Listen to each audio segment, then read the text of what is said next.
Booking Platform.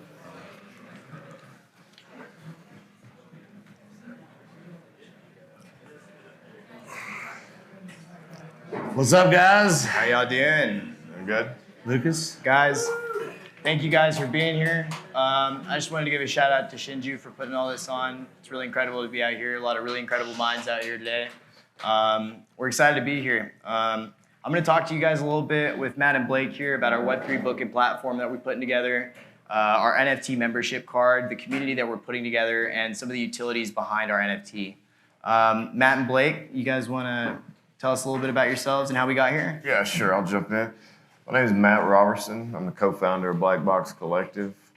And we came here today the problem we're trying to fix is to lower the price of private jet charter flights.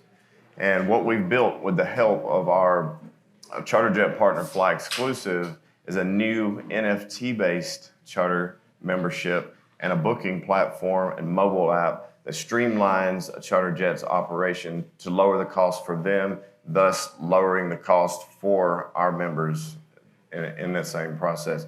And what we bring to the table is mine and Blake's industry experience. Me being a 14-year airline pilot myself, Blake being in the parts business for longer than that.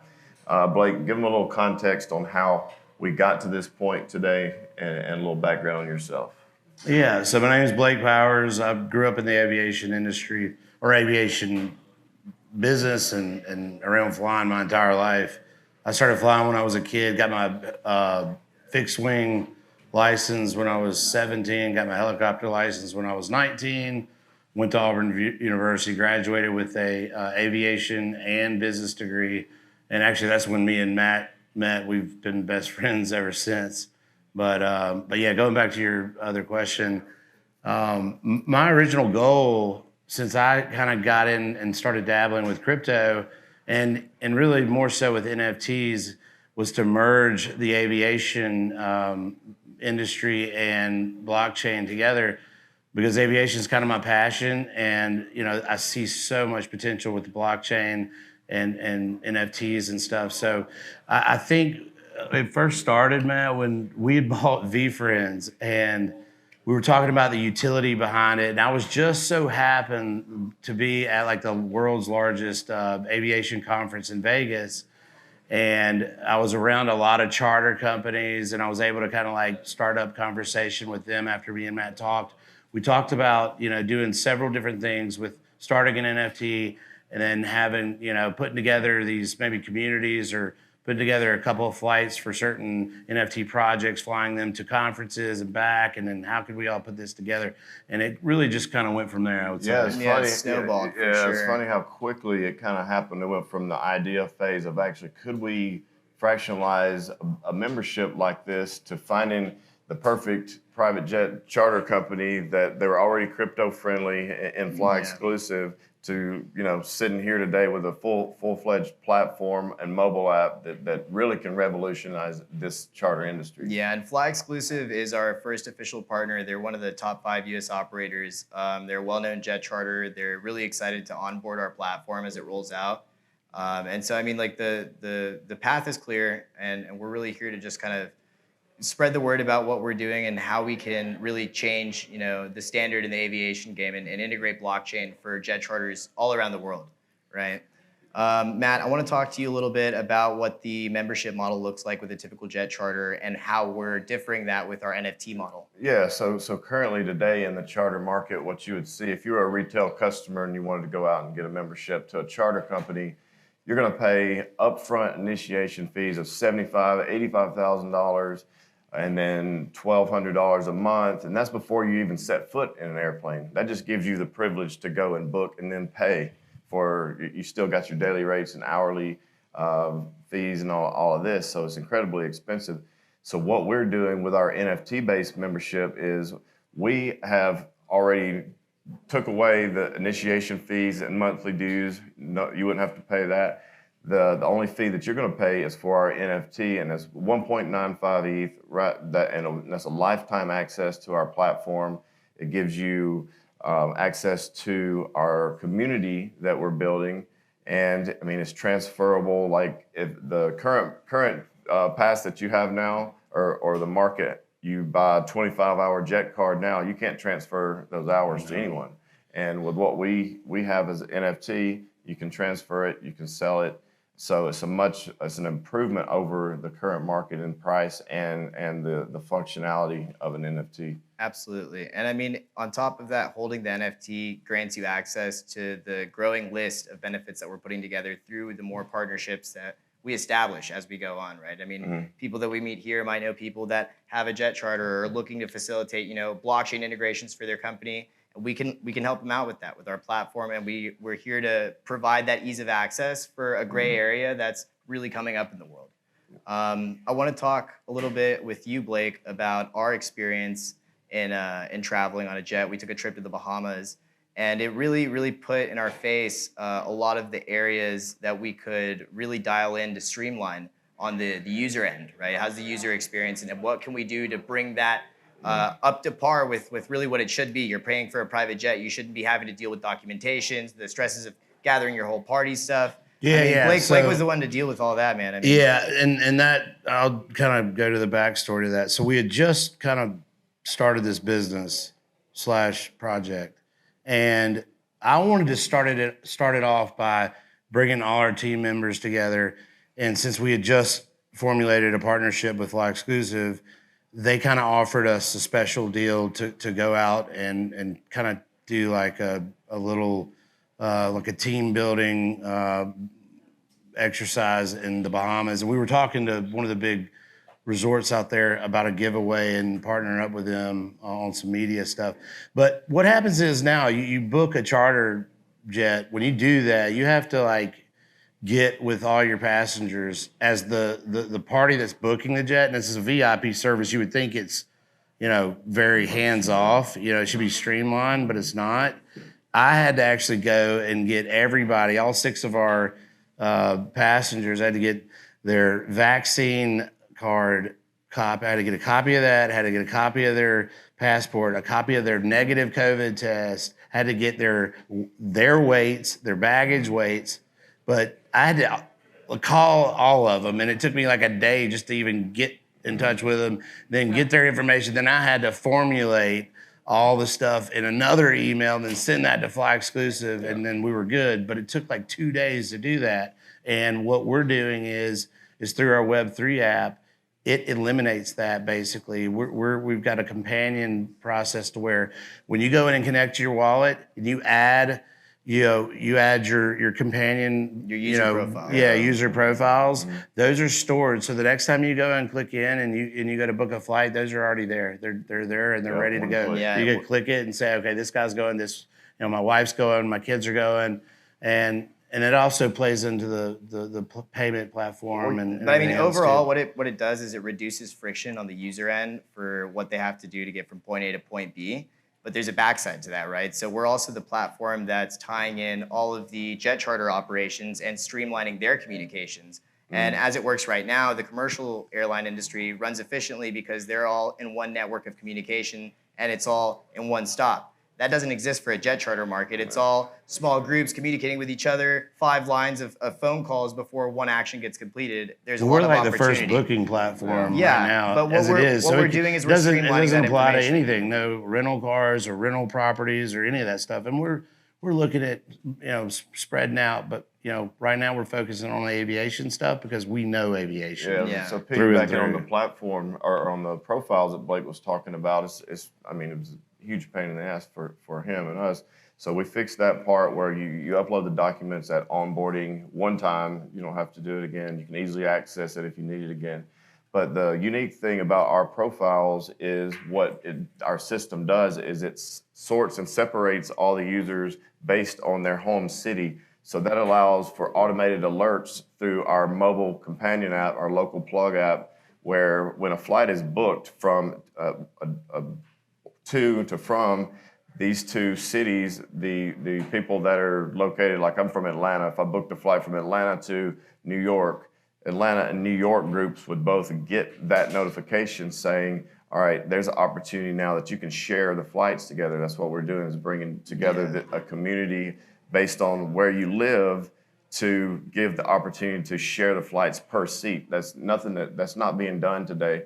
you can't pay for a jet. You have to, like, if you well, when you book it, you pay. 40% Yeah. of private flights in the air are Yeah. empty. Well, They the have to account for the flight to get you and the flight to come back to where it's from. And our platform provides an avenue for all of these flights collaboration, to lay out where everybody's going and provide an opportunity for, if anybody's there, to capitalize on the discount and help out both the jet charter and the member, right? So we're filling that gap on both ends in a very niche way, but it works. The thing is, jet charter companies really don't have any incentive to hook their community or even formulate a community, because and I don't fault them for this, but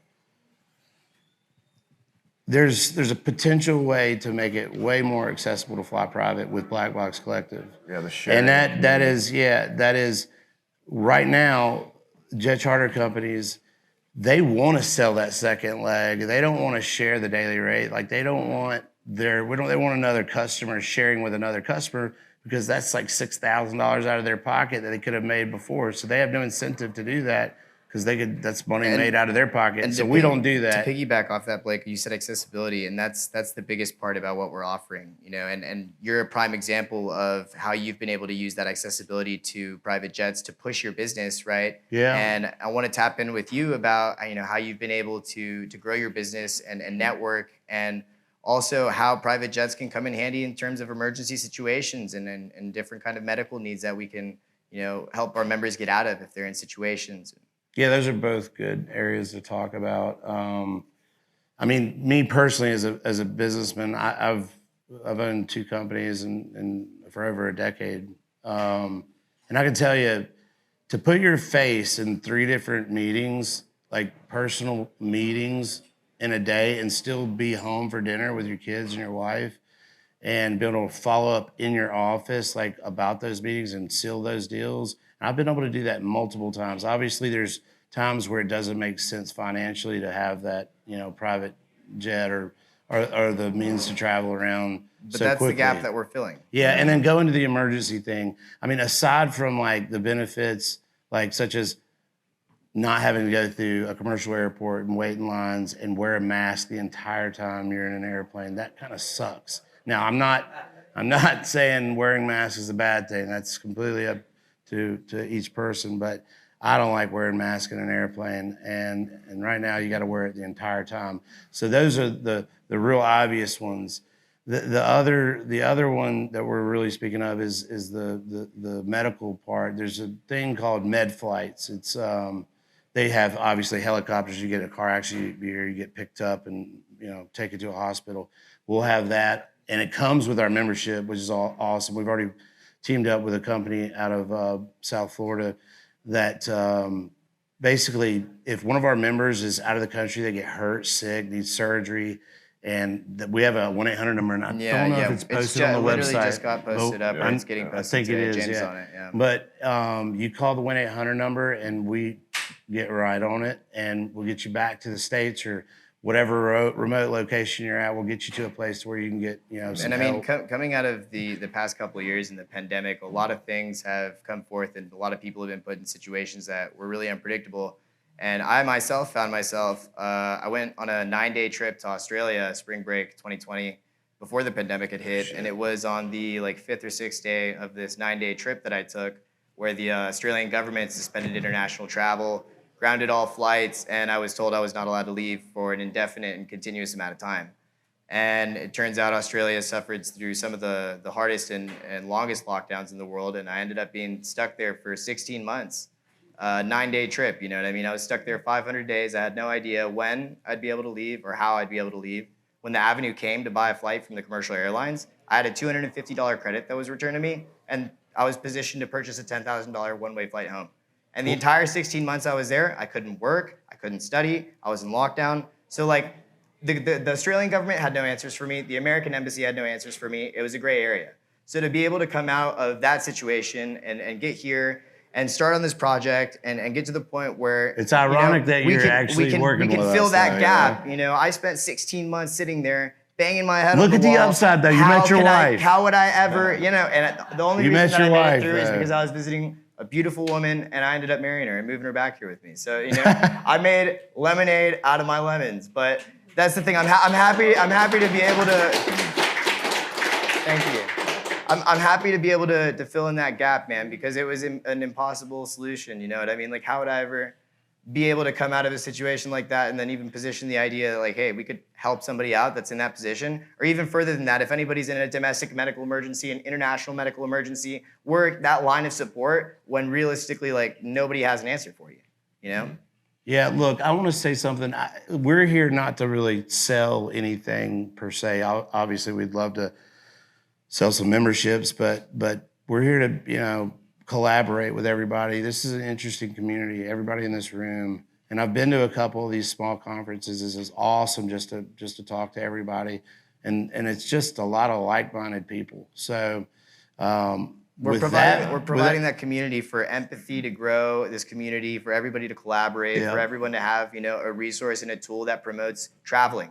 I myself have spent the past 6 years of my life dedicated to traveling, seeing new places, meeting new people, and it's given me more experience and more of like the best stories than anything else that I could have done. We're providing an avenue to open up traveling for more people at a more economic rate, a safer rate. You're not dealing with putting yourself at risk, and it's opening up the avenue for crypto. Yeah, and value Web3, as you can see, value is community based in Web3, right? And it's all about the network that we create within this community. And one thing that my granddad told me as a kid, he was an avid golfer. He would always go out to the golf course, and he told me, he was like, the business deals always happen at the golf course. That's why I go out there. That's why I love doing it. And he was a businessman and whatever. So he built a golf course just for the reason he told me. He said he built the golf course just because the business deals are going to come to him. All the businessmen are going to be there.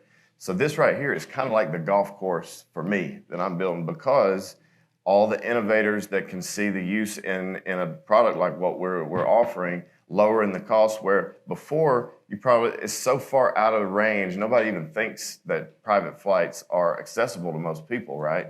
So what we're doing is we're lowering the cost in such a way that if you couldn't do it before, it's kind of reasonable now. You're like, okay, we can pay per seat. We can take these flights that the charter companies offer up at discounts because they're, selling them for much cheaper, because otherwise they would have had to reposition this airplane over and front empty. The cost. Yeah. Front the cost, and so it's spreading out the cost. All these upfront fees are based off the inefficient systems that they use now. So Definitely. We're fixing the inefficient systems with some of these airline. I've been in the airline for 14 years, and I know how they make things efficient. So I'm bringing some of those tricks over to the charter industry now. It's going to lower the cost down so much that now it's going to be affordable for most people. And the type of people that I want to attract is all you guys, all the people that are building in this space and the innovators in Web3, and just trying to tap into the community portion where all the value is gained. For sure. That we're all seeing emerge in front of our eyes now. Definitely. Speaking of business deals, one thing, so right now we've just got an NFT, and that just represents our membership. We tried to create something pretty cool as far as the NFT goes, but we do have plans to do some maybe gamification stuff, and I'd like to talk to somebody like Sandbox. We're not really here to buy property or land, but I'd like to talk about maybe getting some airspace stuff and like doing an airplane portion. Yeah. And we want to do some charity stuff, and I think there'd be a really good way to maybe do some charity stuff to where we could have like a mission, like obviously create an NFT like airplanes or whatever, and then have some stuff where we have like a food drive for a certain land or whatever, where like the members could go in and like do a drop, but like somehow figure out a way to either purchase the airspace or team up with some of these metaverses and create like an outlet for charity and have like a gamification part. Because like I said, we do airplanes. I know there's a lot of other, as far as being the first booking platform, there's a lot of other avenues we could go down in the future. But I think right now we'd like to stick to the aviation part and focus on that. And once we've conquered, we could look at, maybe doing fleets of Teslas, or whether it be vacation properties or something like that. But yeah, no, we're stoked, and we appreciate you guys sticking around and listening to us. And I do want to speak about partnerships. We have another big partner in the room. Greg, Yeah, he's so with Greg, Chainwave. They're building our platform. Greg, you mind saying something about your about us or about? Try and get that mic there if you want. Perfect. Hey, thank you for coming. Shinju, is she in the room? I'm here. I want to thank you for throwing an amazing event. I've been to over 50 of these and done a spectacular job. Thanks for having us. So Chainwave is helping them develop their project with the engineers. Brief 20 seconds about us is we basically take entrepreneurs on chain. We help entrepreneurs take their idea from first iteration and get it on chain. We're the best MVP builders. Is that paradigm, great, fast, cheap. We're great and fast. So we're Chainwave. I'm here to talk about Black Box. I get pitched 15 to 20 projects a week. A lot of them are grandiose, nebulous ideas. They don't have it scoped or niched. These guys, for a lack of a better word, have had their shit together since day one. The idea is amazing. It's gonna work. And it's been a pleasure to work with them because they're professional, they're put together, and they're transparent, which is hard to find in the crypto world, as I'm sure a lot of you guys know. These are some of the companies I've worked with, but I personally take the Black Box Collective as a passion project for myself, not just based on my relationship with these guys, but based on the idea and where it's going, because this is big and it's gonna work. And yeah, I don't really have much else to say. We're setting a new standard in the aviation industry, right? And we're wanting to position ourselves as almost like the premier option for any crypto flying or any crypto related event. We want to be able to facilitate flights and be able to cover that gap in the airspace for the crypto community. Appreciate you guys listening today. Thanks a lot, guys. Thank y'all. It's good.